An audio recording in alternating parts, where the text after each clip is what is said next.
Well, welcome to the ZAGTalk Podcast Live. My name is Dr. Guy, and I will be hosting the All Access show with my special guest, The Sweet. And I'm just so excited that you're all here. This is going to be a pretty epic event as they're getting set to launch a brand new single called Little Miracle. And I could not be more excited. So without further ado, let's bring the band on. And let's start with Richie. Richie, I got you on first. I first of all want to say thank you for being here. It is so exciting.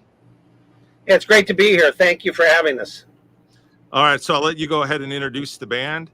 And who'd you like up next? Well, let's go ring around here. Let's introduce Patrick. Okay, here we go. Patrick Allen Stone. What's up, guys? The new Sweet lineup consists of 18-year veteran to the Sweet, Richie Onari, 18-year veteran Stevie Stewart on bass. We've got Dave Schultz, Agent Dave Schultz on the keys, and we've got Jimmy Burkhart, the ultimate in licking that guitar. And myself. All right, this is so exciting. So, Jimmy, I heard that you've got some unique road names for everyone. I was wondering if you could share with the fans kind of what the road names are, because I found this pretty hysterical. That's right. We like to have fun on the road, and the first one we had was Agent Schultz. Just me. Hair slicked back, always in the black blazer. Agent Schultz. Then we got Captain Richie, captain of the ship. Sergeant Stewart over there. Watch out. We got Detective Stone on the vocals, and I'm DCI Burkhart. That's all our road names. DCI Burkhart, that's what you came up with? That Agent Schultz actually came up with that one. Okay. Yeah. You know. Yeah, I do get. And we have Dr. Black. He's our tech on the road. So Okay. he's not here with us. He's hot and cold. Purpose when Dave stands up on a plane because he looks like he's about to hijack the damn thing. Yeah. You know, I'll be honest with you. You sound like you have code names for like an upcoming James Bond movie. Just Yeah, saying. that'd be cool.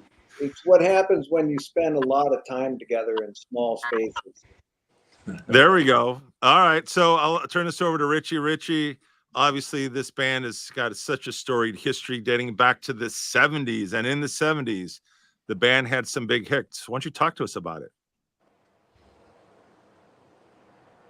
All right. So he apparently he just left. Can you imagine? I gets asked. He's obsolete. What happened? I'm not sure. Maybe he just kicked off. But with that, Stevie, you want to take this question? I'd be happy to.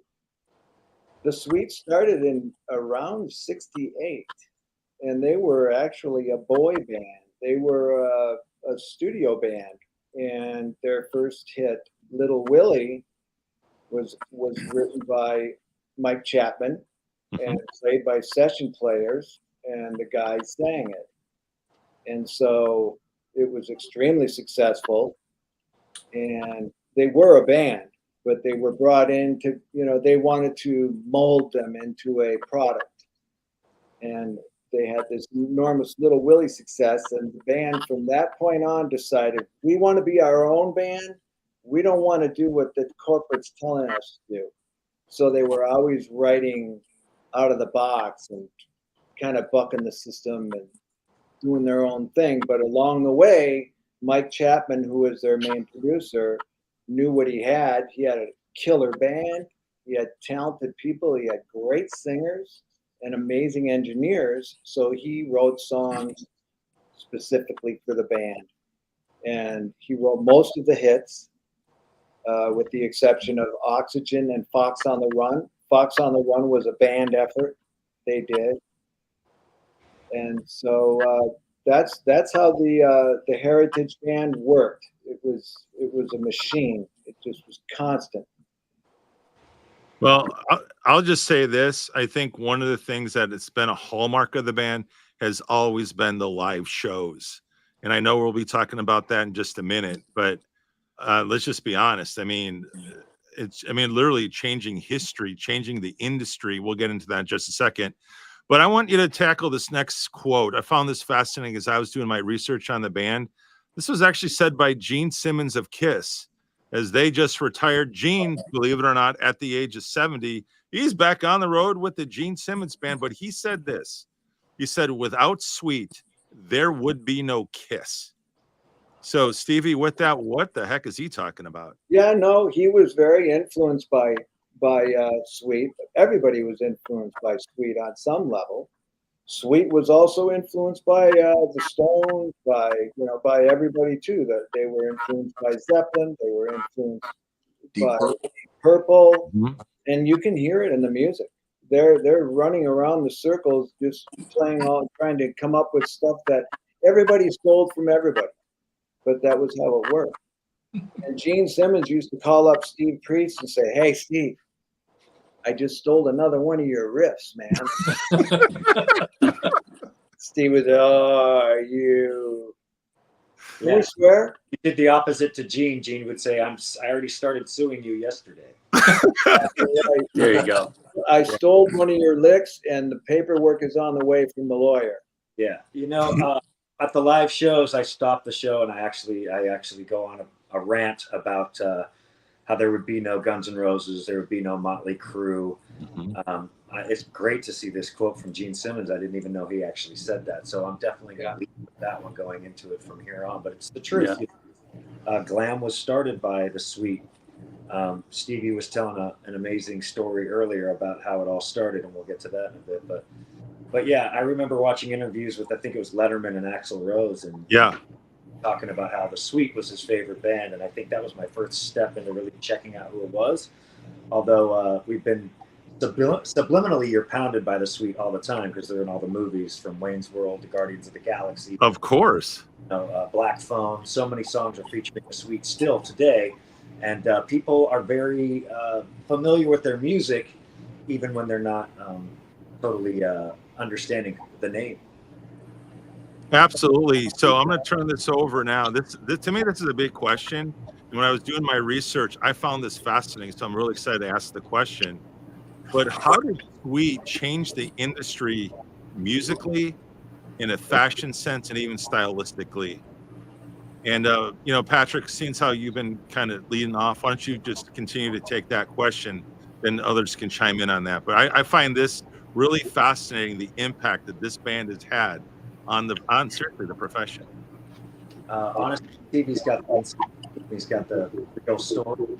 But for me, seeing a band with makeup in 1969 like they did, and wearing skirts and just being very flamboyant about sexuality was just the ultimate kick. It really drew you in and made you really want to check out what the band sounded like. And then, of course, once you heard them vocally, the band stood out so much that I think Queen and so many other bands really tried to follow suit and match with these incredible harmonies.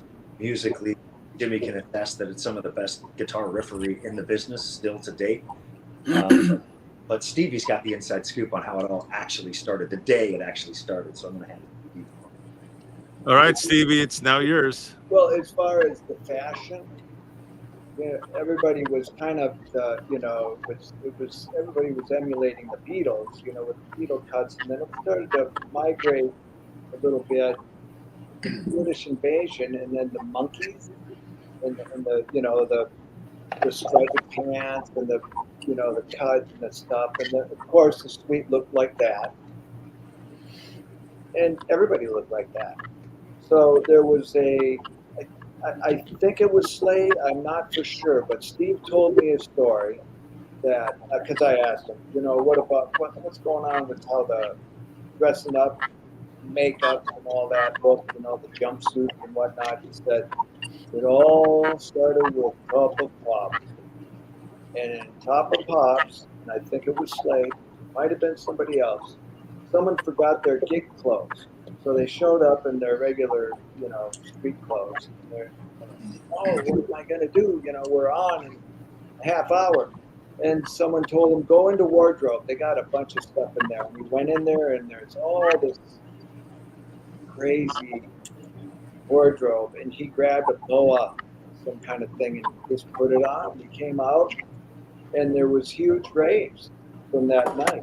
They just were, wow, that was cool. The guy was wearing a boa, And Steve used to always tell me, it's not what you wear, it's how you wear it. So, No doubt. from that point, the next band that would be on top of Pops would go, okay, I want to go to Wardrobe. And they'd go and they'd find something else. Someone would wear a skirt. Someone would wear a wild hat. Someone would wear whatever. And up until the point where Steve Priest saw some little teeny hot pink shorts and said, perfect. And he went, grabbed those little shorts, put them on his, and went out there in the hot pants with a little spangled halter top.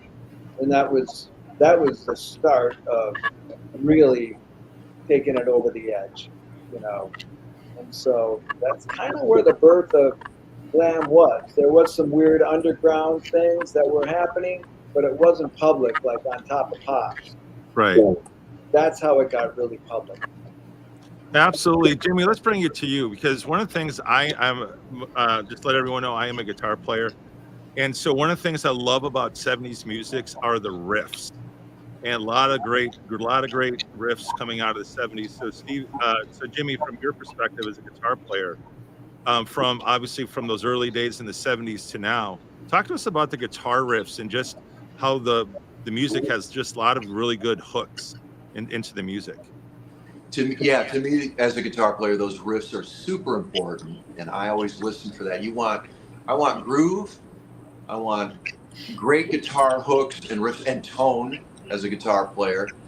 That along with vocals, man, that makes it. So when I was listening to that stuff, I heard that turned me on. That made me want to play guitar, you know, and emulate that. So you hear that like Ballroom Blitz, the opening riff in that, Fox on the Run, there's a solo in that, and the whole thing, power chords and everything, and tone. So huge, important part of rock and roll, and that translates to me into the live. I want that energy and to take it up a notch even from the recorded music, you know, and the spirit of live rock and roll, the way it was in the 70s, 60s, 70s, 80s. Keep that going. You know, rock and roll is not dead. Well, absolutely. All I can say is I always love you playing your Les Pauls, because it can't get any more classic than that, right? Yeah, they got it right with you. Yeah, there we go. Yeah, baby. That's what I'm talking about. So with that, you know, why don't you introduce your friend, because your friend is Stephen McGrath. You guys known each other for 13 years. Kind of give us a little history there, and then we'll bring him in to weigh in on really how the band sounds today over the last 2 years. So he and I met about 13 years ago, became bandmates right away. I was looking forward to seeing Sweet, because I know what a great guitar player he is, great musician, but he's a great guy to work with. That was the first thing I thought, you know. It's just people don't realize when you go audition for a band, you know, they expect you to play the guitar. What they're checking out is whether they want to hang with you, right? You're going to go to the hotels, the airports, you spend so much time together in the studio. So, you know, and it turned out to be right, because everyone in that band seems to gel on stage. And I've seen them in Vegas. And when I saw him, I got to hear his guitar out front instead of on the stage. It just sounded great. The whole show just got better and better. And I hung out after the show and, you know, meeting the guys and all that. And then, you know, I just thought that was kind of a really cool thing. They've taken the songs and they evolved. You know, they're like modern versions of the songs. And then I saw them again more recently here in Southern California. Same thing. And there was a lot of people in there. Everyone's up and they're singing and dancing, and you know, it still works. It's like really happening. I was stoked to be here. That's why I came, because I wanted to say that. You guys are great, man. It's great fun. That's awesome. Very cool. That is awesome. No, you know, yeah. Thank you, Stephen. Let's continue. Let me give you one more follow-up question. And what's it been like now, you know, being at these shows? Because now you're probably seeing a few generations of fans. Like I was saying before we came live, I've got an 18-year-old daughter who may not know the band by name, but definitely knows the songs. And what's it like seeing this young generation of fans that are what I would call kind of TikTok nation? They're all on TikTok today. What's that like when you go to their live shows? Yeah, for you, Steve. Yeah. From McGrath. Yeah. Oh God, I don't know. I can't even answer that. I'm more into watching the band than checking out the audience. I'm sure there's a lot of young people catching on since the music was used in films recently. Yep. So it's still still in play. Yeah, I can say something, and that is we just did the Canyon Club right out here in Los Angeles. Right. Okay. Yeah. Expect the demographic to be a certain way, and that night there was probably a group of, I don't know, 18 or 20 girls in their teens up on the front row just screaming, so much so that I crawled across all of the tables and I got right up in front of their faces, and that's where the energy is. That's where I assume, and I can only imagine that the original suite were feeling that kind of energy from their fans, because the blood is pumping that hot. It's pretty fantastic. But you put us in front of an old crowd, a young crowd, it doesn't matter. They always get up on their feet and rock. We deliver these songs, with 18 years of coaching from the lead founder himself. So Right. it's up to the standard of the original suite. So that's what kind of makes this different. And a lot of people try to ask us to change the name and do this or that, but to turn it into some kind of cover act would be just such a disrespectful thing to do, because the band definitely carries the integrity of the original suite by remaining who we are and who we were when we were playing with Deep Freak. Right. Us that did. And a big hats off to Stephen. My sister, when I was a kid, used to cut my hair like Billy Idol's. I wanted to be Billy so badly, and I think I was 5 years old, and I had all of his lyrics memorized, and I would sing the girls that I wanted to go out with, and they were all Billy Idol fans, so it was working for me at a very young age. It would be very cool to tour with Billy Idol. Yeah, great fun working in that camp, touring and the studio and just everything else. It's really, and it's like how I described you guys, the chemistry. It's like a family. Yep. You can tell when you're out front. It's a good vibe. Yeah. You're having a good time. Yeah. There was a whiskey show where Steven and Billy and I thought it was a couple other members from Billy's band. We did a set of Black Sabbath and whiskey. I was there. Were you there? I don't know. I don't think it was me. Oh, you weren't there. It was. I think it was a benefit we were doing for MS. And I communicate with Steve still. We've done a couple shows together. We did this thing at the Scientology Center a long time ago. And then and he and I are tight on Instagram because he follows my other band. And Billy, I see at these, I'll just say they're anonymous meetings that I see him at. I got to attest to several years ago. Do you remember when you played the Grammy show over at the Palace? Yes. I was at that show. We were there because the band I was in with William. It was a William Morris. Yes. We were with William Morris too, and it was you guys and Big and Rich. Yes. Remember that? Yes. I was there with Ainsley Dunbar and Nice. Wow. Small world. Guitar for Journey. Neil Schoen. Neil. Yeah, Neil. Yeah. So we were hanging out, and you guys came up to bat, and you were just coming back out, I think. And I was just blown away by you could tell that Billy was just having a fucking great time. Oh Yeah. yeah. And everybody was just digging in, and it was really fun to watch. Man. What a great band. Of course. Great fun. You guys, right on. Thank you. Thank you. Yeah. Yeah, and just so our fans know, obviously, and you're going to be playing in Canada coming up soon. Yeah, we got a tour coming up. We leave in about a week or so, a little bit more.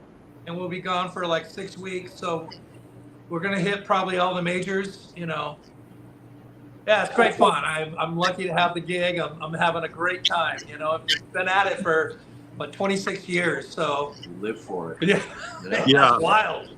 Yeah. That's awesome. Yeah, thank you. Yeah, we'll bring you back in just a second, but I want to turn this next question over because I got to tell you, Richie, you've got some great stories on this. But talk to us about Steve Priest, his influence, certainly the legacy he has left, and just some of the things that you were sharing about what life has been like with him performing on the road. It's pretty darn amazing what Steve has meant to this profession and obviously this band. Yeah, Steve, what a character, and we really appreciate everything. How we met. I was doing a tribute for Hurricane Katrina, And so I was at the time I was playing with Keith Emerson and quite a few different people. We had a band together, and we started just playing these songs. And then Priest got up and we played Fox on the Run. Well, he really turned on my playing, and he was like, "Wow, I haven't." So when he put Sweet together, I got the call first, and because I studied Buddy Rich and Gene Krupa and a lot of the same Sandy Nelson.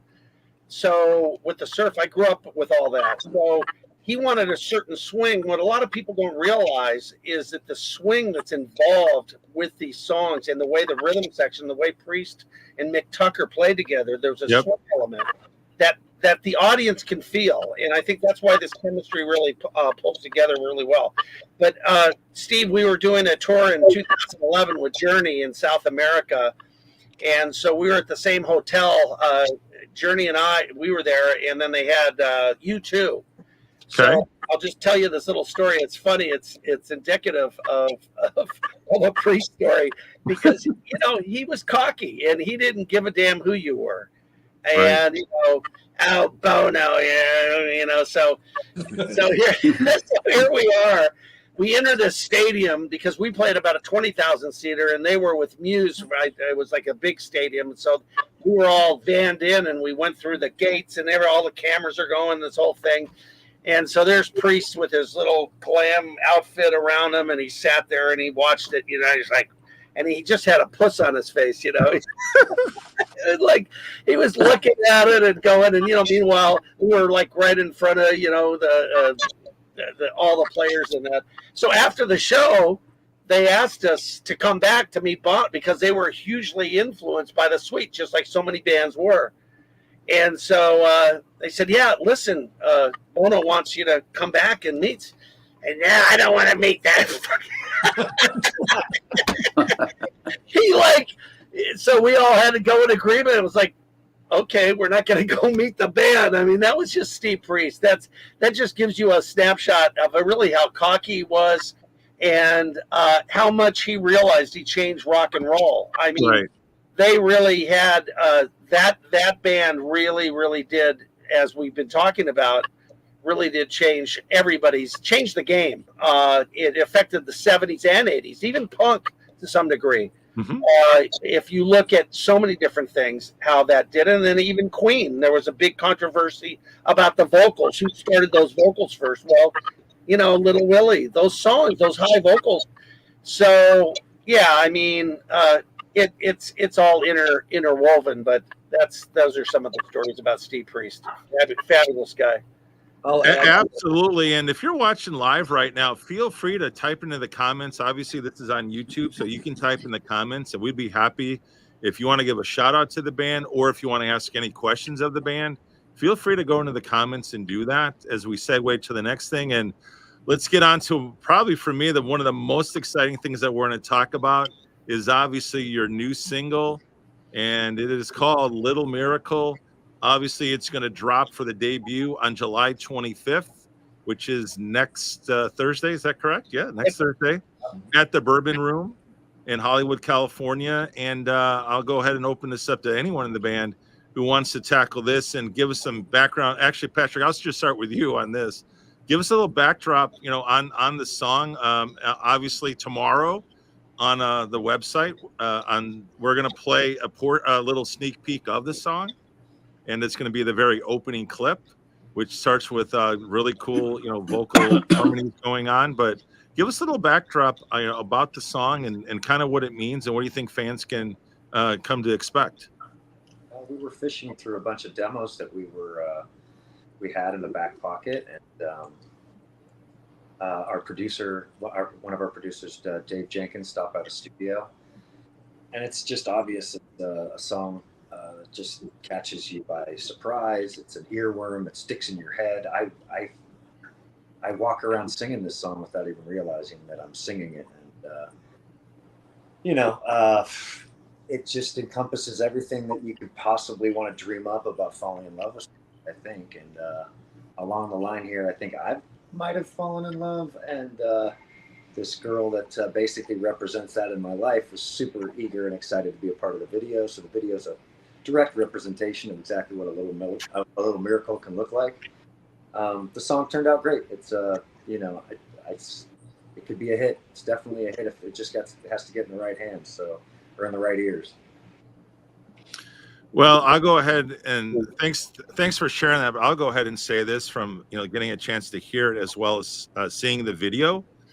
I think it is perfect, obviously, for the audience that you've had for years. But I'm going to tell you right now, I can't wait for my daughter to hear it, who's 18 years old. I think it's going to be a sensation on TikTok, and I cannot wait till next Thursday. And then after, getting this all over social media. Yeah, exactly. I just thought you guys absolutely nailed it. And with that, who else wants to chime in about the song? Well, that was Patrick's vision for the video. His new love. He just, I got a great idea. We already had a bunch of live clips. We already had some clips of us in the studio making the song. And he just thought, I think if we could rent a convertible, we could go and we could get some shots of her just at sundown. And we're like, let's do it. Let's do it. And so those guys went out there and they just nailed it. She is beautiful and natural. Yeah. And just, she emulates that little miracle that you want, that it just worked. It was kind of divine, right? Yeah. That's right. And as far as Dark Star releasing this on the 25th worldwide, we're so excited about really the owners of Dark Star and what they're doing, and them really preparing and pushing on radio. We really have a shot to really get this out. I envision this could be a top of the charts. Now, that's, of course, in today's market, that's hard to do. But it is very modern. It's great.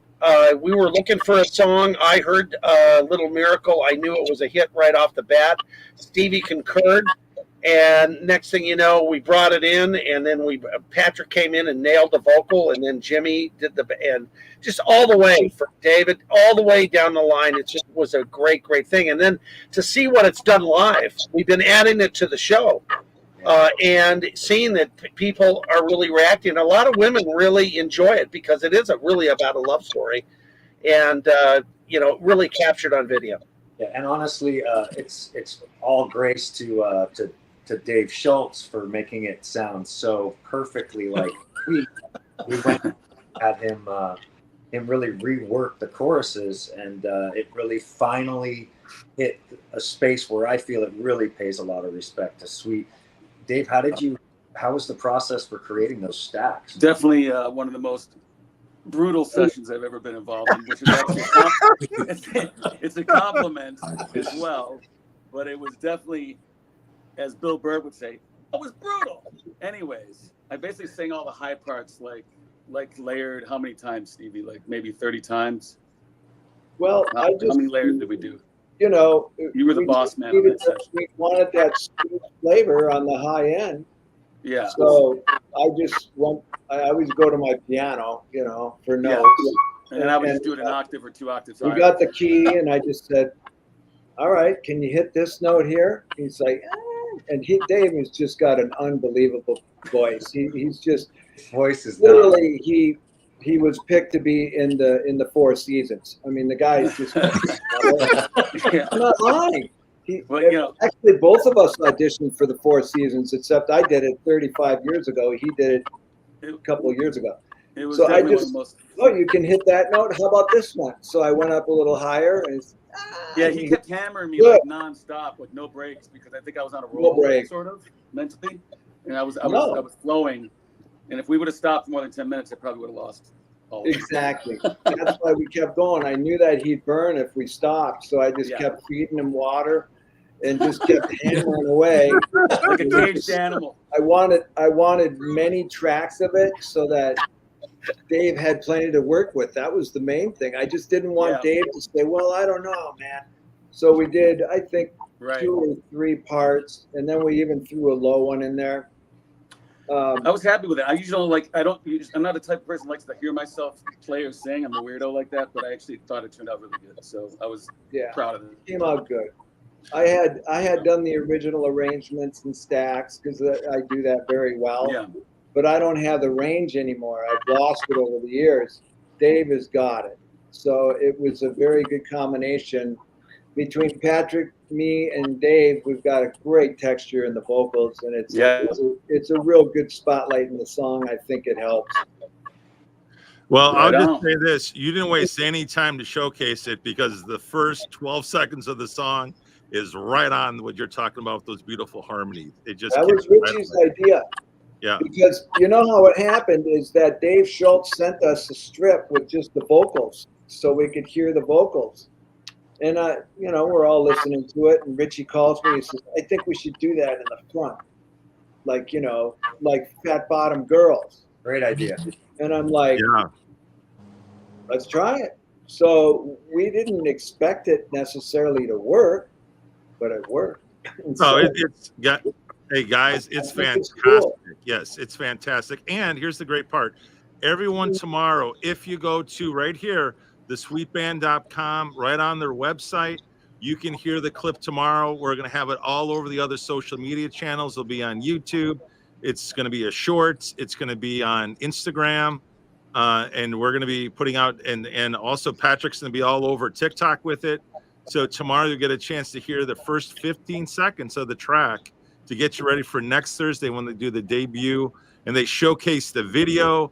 And there's a lot more really cool things planned, which we'll get into as we continue with it. But anyways, I just want to tip my cap. I think all across the board, from a production standpoint, from what the song means, Patrick, I mean, it's just one of those things I think everyone can relate to, whatever their little miracle is, whoever that love of their life is, right? And where you can, and the scenery is gorgeous and beautiful. Southern Cal, of course.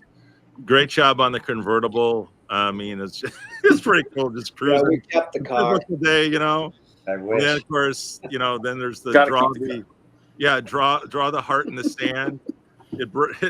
I'm just telling you, you're just hitting all the notes. Hey, I can say this. A few years ago, my family and I went on a vacation in Florida, and I actually wrote in the sand, "I love you" to my wife in the sand right there where the ocean was. So yeah, I totally get it, man. That was pretty cool. It's pretty cool.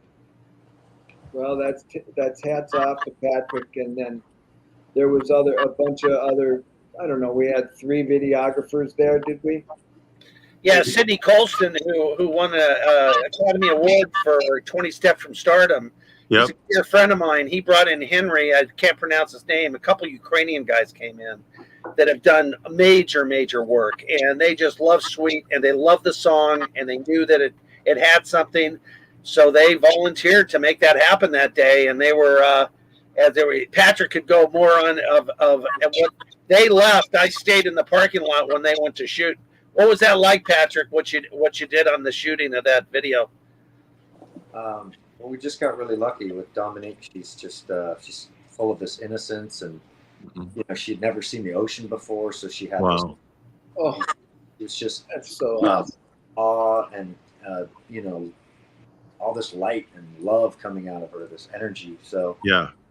Natural. Guys with the cameras just started having a lot of fun playing with her, and she was having so much fun playing with the camera. She'd never done anything like this, so she was feeling flattered and honored and shy, but linked to it. So you catch all of this, and the song, it's just perfect for the song, because the song, it needed that kind of energy represented in the video, on top of us, freaking out and wherever we were. Where were we, in Minnesota when we shot the video? Yeah. Sold out crowd, which was Treasure Island Casino. cool live footage mixed in with just this girl feeling like she's filled up with a little miracle herself. So She's going to be a star. I did not know she never saw the ocean. There's so much truth to her performance then. Literally. Yeah, you actually should have you should have seen her when the water started crossing and hitting her legs.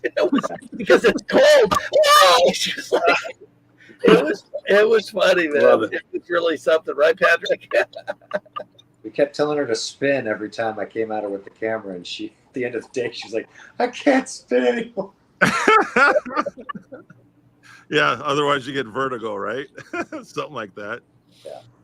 Well, with that, again, you can go on all the social media channels. We'll be putting out a world premiere clip of it, 15 seconds. It will be the opening.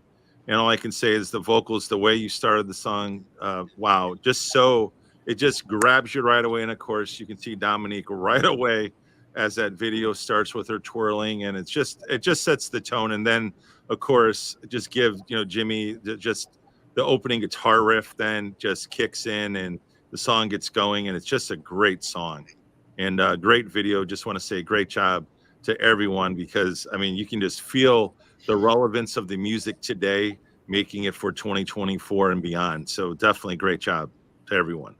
Thank you. Yeah. So what I'd like to do now is just give a shout out to our sponsor for today's podcast, and you're going to get a chance, if you'd like to, win a set of JB pickups. If you are on live right now, you have a shot of winning these. Otherwise, we're going to put the contest out on social media tomorrow. And I'll give you a sneak peek of what the pickups look like. If you're not familiar, these are Joe Barden pickups. They're one of the quietest pickups there are. You can see them right there. You can get them in any configuration you want. So if you've got more of a true Strat with single, single, single, or as you see in that guitar, you can see the hum, single, hum, or you can see the traditional hum, single, single. Any configuration you want. You can get them in 3 colors. There's black, ivory, and white. And they're shown in black. So here's your trivia question. And so you have to be the first to answer it. Just type it in the comments. But here's your trivia question. Here we go. Again, the first person to answer it correctly will win a set of JB or Joe Barden pickups. Here we go. Here's your question. The sweet single Ballroom Blitz was released in 1973. What year was it released in the U.S. as it instantly shot to number 5 on the Billboard? So if you're watching right now live, you can type in the comments and be the first one, because we're looking for a year. What year was the Ballroom Blitz released in the U.S.? I know Stephen McGrath's like, I know. He's like, hey, I want to set I'm giving him my guitar player, Steve Stevens. So, all right. And if no one answers now, that's fine, because we're going to take it to social media channels tomorrow. But that's your trivia question. And so there we go. And then a little shout out, if you don't know, for more than 40 years, Joe Barden pickups have been providing the most articulate, responsive pickups available. And for more information, you can simply go to www.jbepickups.com. And just want to say thank you to our sponsor, to JB Pickups, for sponsoring today's podcast right here live on the ZAGTalk Podcast Show. All right, with that, now let's go into the fun things. I understand that as of after next Thursday, you guys are becoming the Road Warriors. So who wants to talk about your upcoming tour schedule, as well as some of the amazing live shows where you're going to be? Well, the most important one off the bat is we are at the Bourbon Room next Thursday night here in Hollywood. It's going to be absolutely insane. We will be playing Little Miracle. And just like Little Miracle, we pay respect and tribute to all of the Sweet songs the same way. So come on out, check out the Sweet. It's great. All right, I'm going to put this up for everyone, but here it is. You can see this on the social platforms. I'll even move the banner out of the way as well. That way you can see the whole thing. So again, you can go right there on the bottom for more information on the entire tour schedule. It's going to be thesweetband.com. And again, the big kickoff will be at the Bourbon Room. You want to be part of Sweet history, be there in person if you can be. It's going to be an amazing show. Kicks off at 8 p.m.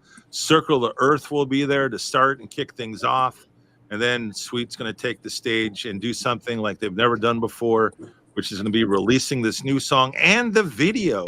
And there's going to be a whole bunch of special surprises. We'll be leaking those out on social media, just to let all you know. So we're really excited about next Thursday for the kickoff and the world premiere launch of their new single, Little Miracle. All right. So now let me switch and transition. And so again, anything you guys want to talk about as far as the rest of the schedule? Richie, want to tell them about Canada?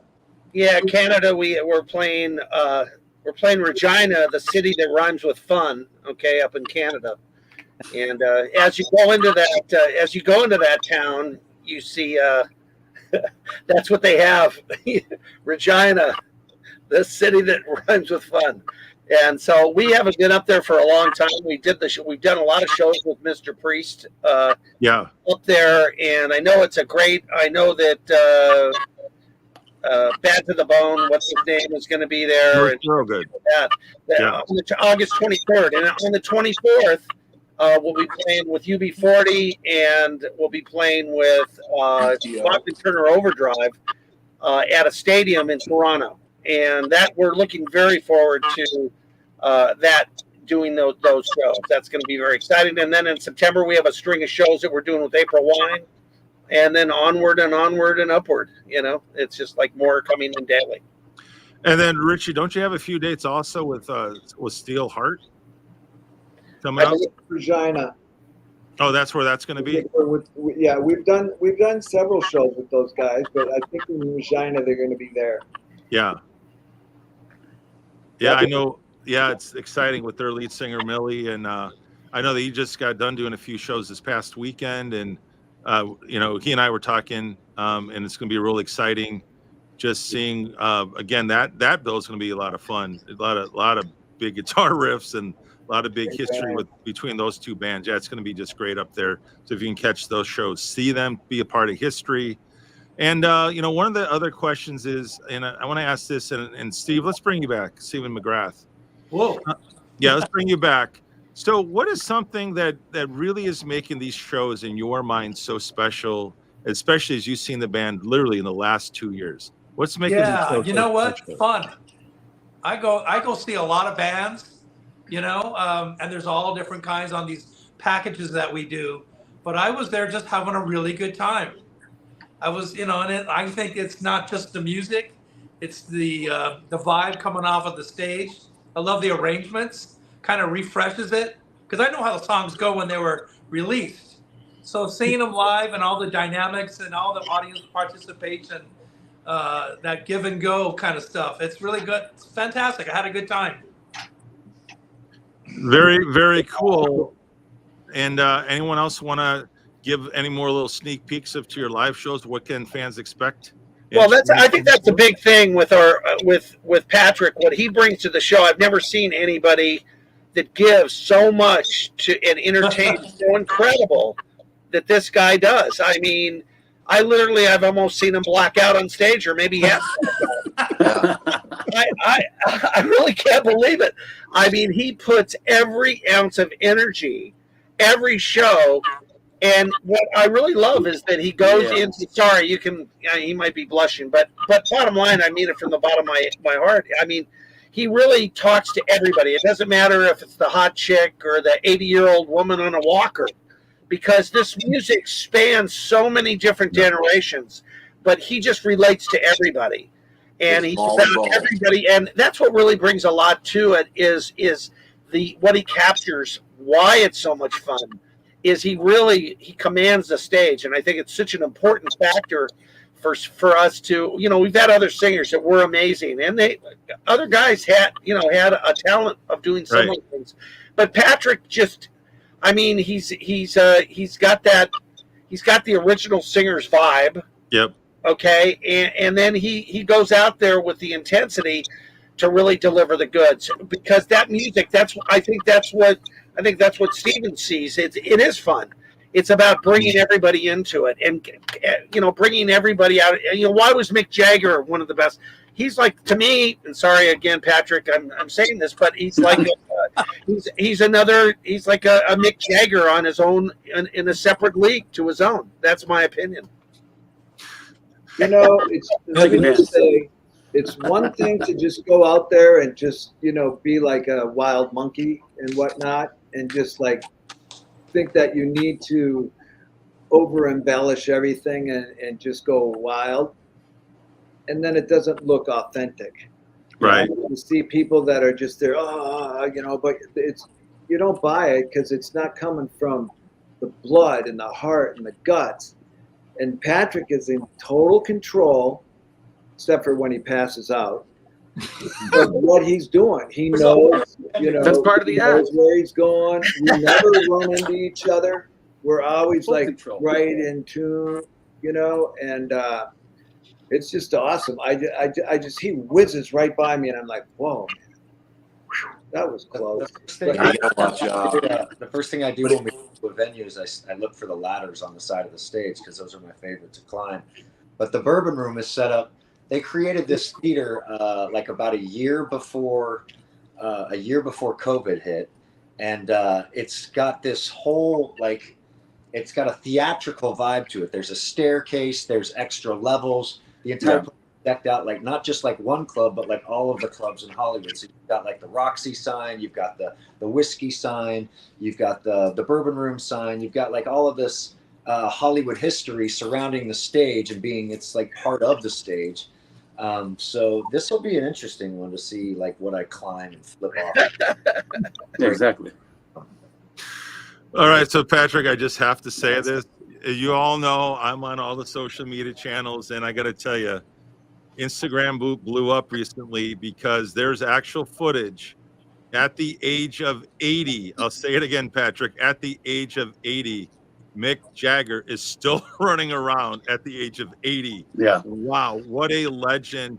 What a true icon, right? I mean, it's unbelievable that he's still delivering the goods at that level when you would think, how's that even possible? And yet he literally is still running around on stage at the age of 80. That footage was pretty amazing. That's what you do. You know, physical exercise is good for you, man. He's been running marathons his whole life, you know, and so he is so and Patrick's at the gym, like he's a gym rat, man. He's at the gym all the time. We have to take this seriously. Yeah. You know? It's a lot of energy up there. And if you don't take care of yourself, you're not going to be able to address it. I saw Alice Cooper. My wife and I went. My wife would leave me for Alice Cooper, and that would just be the way it is. So we go see him, you know, at he was the Greek. And he comes out, and you can tell he just loves the hell out of what he's doing. Yeah. He's got the energy. He's healthy. He's out there. You got to meet at 6 a.m. to go play a round of golf. You know, this is, you know, he's in his late 70s. Yeah. Kicking ass. Yep.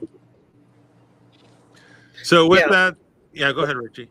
I was just going to say, you know, the answer to the band when Stevie Stewart here was our keyboard player. Right. And so when Steve passed away, Steve Priest, it was the family wanted him to play bass. And he took that post, and he also brought the wild antics of Steve Priest right along. So there's so many dimensions. Then when we get Jimmy in, what he brings to the table as a performer too. And there's always been the lead singer and the guitarist and how they work off each other, which is amazing. And then you've got Dave Schultz, who adds the magic with all his jazz chops and funk chops and all that. We go into some incredible jamming, which that's what keeps it fresh. When you're not just doing everybody playing with a click, we do these songs because we jam, and the audience feels it. No set is the same. And I think that's an important element, what people feel that it's not contrived. It's what Deep Purple did. It's what so many great bands did. They jammed on stage, like Hendrix. I think it's an important thing of what really captures our energy and what makes us want to do what we keep on doing. Absolutely. And what I'd like to do to kind of wrap up the show, it's kind of fun, again, because we want to get as many newer viewers out here to get to know all of you. So I'm asking you 2 questions. I'll just go around as I see you on the screen. So, Patrick, I'm going to kick off with you. So here's the first question. First and foremost, who is one of your biggest musical influences? And the second question is, what is something that we just can't go Google about you that maybe would be interesting, fans would kind of find interesting about you? So you got a 2-part question. What are your influences, or who's influenced you? And what is something that we don't know that we can't Google that you feel that you'd like to share with certainly all your fans? Brian Connolly. Okay. Lemmy Kilmister. And Chris Cornell. I'll say those are the top 3. I hope my voice definitely reflects those 3 as one. You know what I mean? If you could meld all 3 of those, like make a little tape mix out of the 3 of those singers and, take it 20, 30 minutes and come out as Patrick Allen Stone. One thing that you can't Google, I think it's pretty common knowledge because I get so many gifts from my friends on a yearly basis. I'm like a huge Star Wars fan, so I have like a collection of action figures on display at my place. That's I don't know, probably a good 30-40 grand worth of Star Wars stuff. Okay, Patrick, guess what? You got to take a little quick video of that, get it out on social in the next few days. That's kind of cool. I never would have expected you to be a Star Wars. Yeah, that's cool. You know, I don't really worry about money because at the end of the day, if I ever run out of it, I could sell this shit. Absolutely. eBay store. All right, Stevie, let's ask you the question. Who are some of your musical influence? And certainly, what is something we can't Google about you that you'd be willing to share with your fans right here on the live show? Musically, it's really wide. You know, my stepfather was the drummer for Danny and the Juniors, so I was exposed to, 50s sock hop, and he evolved into jazz, and so I was turned on. He was a drummer, and I was a drummer actually when I was young. I started on drums and then migrated to piano, bass, and very little guitar. But so it's hard to nail down a particular artist, but I think Elton John is probably one of my favorite overall artists. This man he would get the lyrics from Bernie and he would go in with a little Wurlitzer 200 and just write it right now, man. And they'd go record. And his voice, his talent, his drive, one of my faves. A lot of keyboard players, of course, Peter Gabriel, Billy Joel, I love Rick Wakeman. I love the, just the masters of keyboard, Keith Emerson is a big hero, and he came and sat in, played on my B3. I was flipping out, man. It was so cool. And bass players, I love Jaco Pastorius a lot. And I love Chuck Dunn. I love Sklar, just meat and potato stuff, And as far as something people don't know about me is I'm really, really shy and super homebody. Is he telling the truth? I'm truly.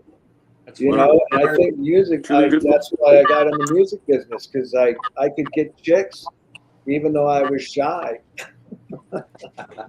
They'd come to me. Oh, that's awesome. There you go. Yep. All right, Dave, let's turn it to you now. Again, who are some of your influences, and certainly what is something we can't just Google about you that you'd be willing to share with your fans? Is this me? Oh, yeah. Okay, influences. Kind of like Stevie, I guess it's very wide. Obviously, I love keyboard players. Probably my favorites, Joe Zawinul. Herbie Hancock is a close second. Patrick Morris from Yes, who's like my favorite guy ever in Yes. Peter Gabriel is a huge influence. Devo was probably the reason I started playing. I have a tattoo. Probably the reason I started playing. And then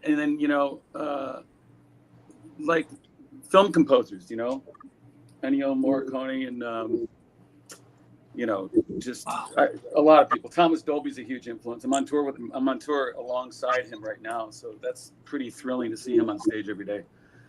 And it's probably the thing that people can't Google. I'm not sure about this, but I'm probably 99% sure is that I got fired from the Goo Goo Dolls for being on Taxi Cab Confessions. Well, we can Google that though. I don't think it's on there. But it was like debuted right after the Chris Rock show, so it was like 10 million views. What's that? Tell them why. What were you doing? 10 million views. Yeah. Tell us. I don't think you can Google that I got fired because of it, though. So let's see, that's the difference. But anyways, I was with a groupie from the third row, and we were making out and on our way to Crazy Horse 2, which is a prominent strip club in Vegas, and. The cab followed me, and I found out the odds were astronomical that I would be filmed. they film like 800 passengers in a 6-month period, and they pick 8 to be on the show. And there's one cab that they literally fly from New York City in a plane that's rigged up with cameras. Like the odds were so astronomical that it would end up. Don't you have to sign off? Like, how did they get away with that? You know, you got to talk to the producers, man. I don't know. It's and then, you know, I remember Mark McGrath coming up to me. I was on tour with Goo Goo Dolls at the time. Sugar Ray was opening, and he was like, "Dude, I always wanted to be on that show. I can't believe you got on that show, fucker." He was like jealous. But then he wasn't. Then I had to tell him a year later, "Well, you shouldn't be jealous now. I got fired, fucker." So, you know, there you go. Jeez. First tour of my life, fired, and then I had to start from. I hit the pavement at that point, you know. Wow. Rest is history. Very interesting. Yeah. There we go. You can't Google that, I can tell you that. So that's good to know. Yeah. All right, Jimmy, the riff master. Who are your influences, and what is something we can't Google about you, or even find out on your awesome Instagram page? Yeah, guitar players, wide range like the other guys had. Keith Richards for the riffs and the grooves. Jimi Hendrix, master. Eddie Van Halen, of course. Randy Rhoads, Michael Schenker for the melodicism. Brian May, and then goes into all the blues guys too. I love all that. I dove deep into that. So something that most people don't know besides my family is I'm like an animal whisperer, you know. Birds and dogs. Nice. And nature, man. When I was growing up, the bird guides, I'd read every freaking page, man. I am big time nature guy, and a loner too. If I'm not playing, I'm not really out, you know. So I like to just chill. He's got trail cameras outside. I got Yeah. hey, Steven, look at what came by last night, you know. What'd you see last night? So, Stephen, what are you saying? Possums. What was it? Possums, rats. I got raccoons coming by. Coyotes, even, man. Squirrels. Yeah. Oh boy, yeah. We'll change your name to the Rat Whisperer. Yeah. That CI Rat Whisperer. that's really cool to know.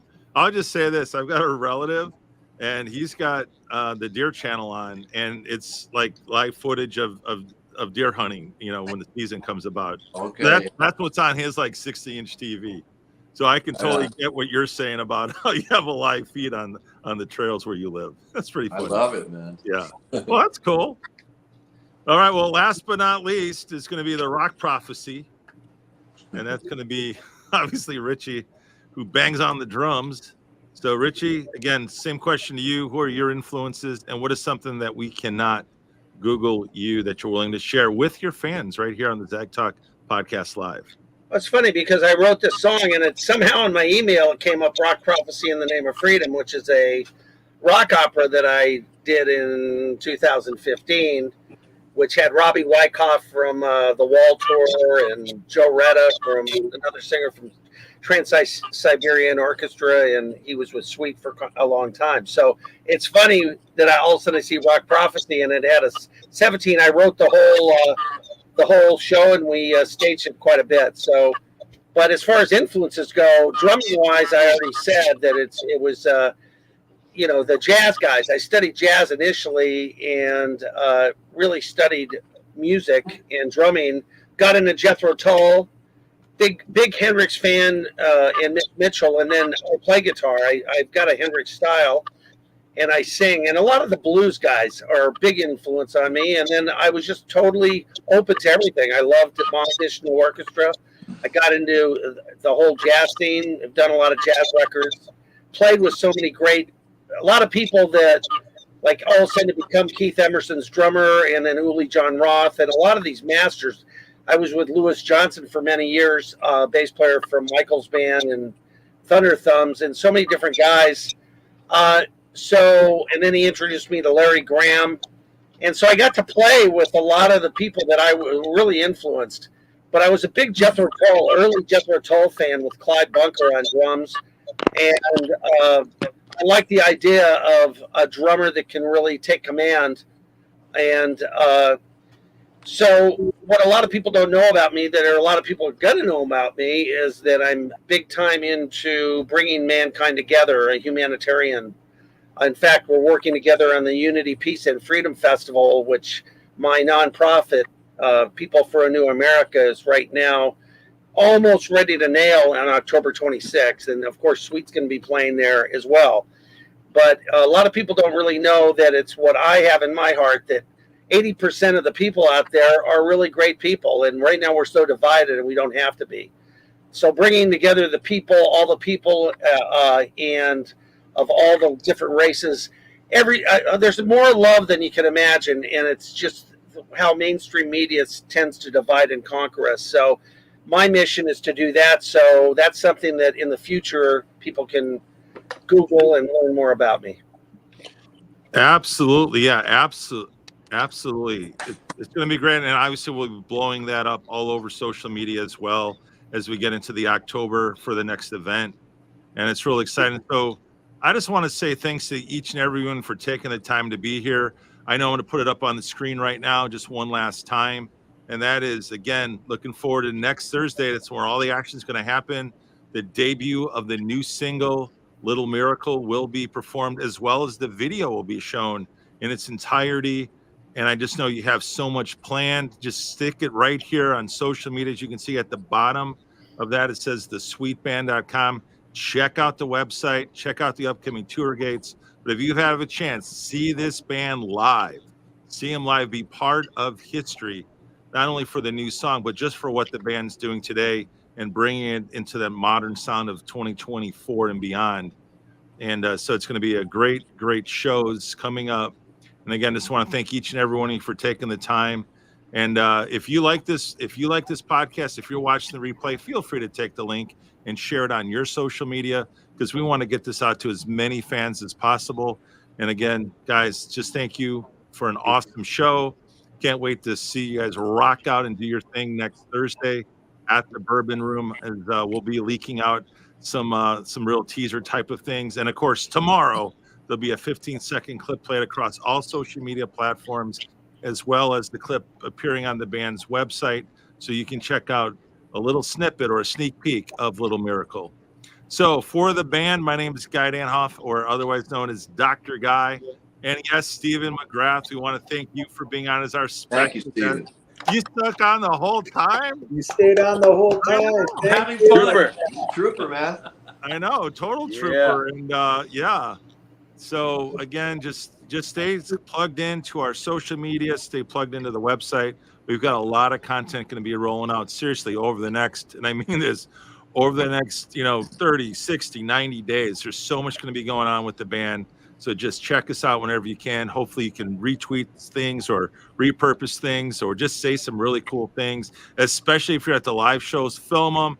And you know what? Keep Patrick honest. If he's running around like they say he's about to pass out, hey, be the one that captures the footage of him passing out, okay? Because Yes. I'm sure that might go viral. It's 110 degrees. And 110 degrees, right? Depending on where you play. So again, for the band, I'm Dr. Guy. We want to thank you all for watching it, or if you're watching the replay, thank you for tuning in right here on the ZAGTalk Podcast live show. Want to wish you all the very best, and hopefully the band will see you at one of their upcoming live shows. Peace out. Thank you. All right. Thank you.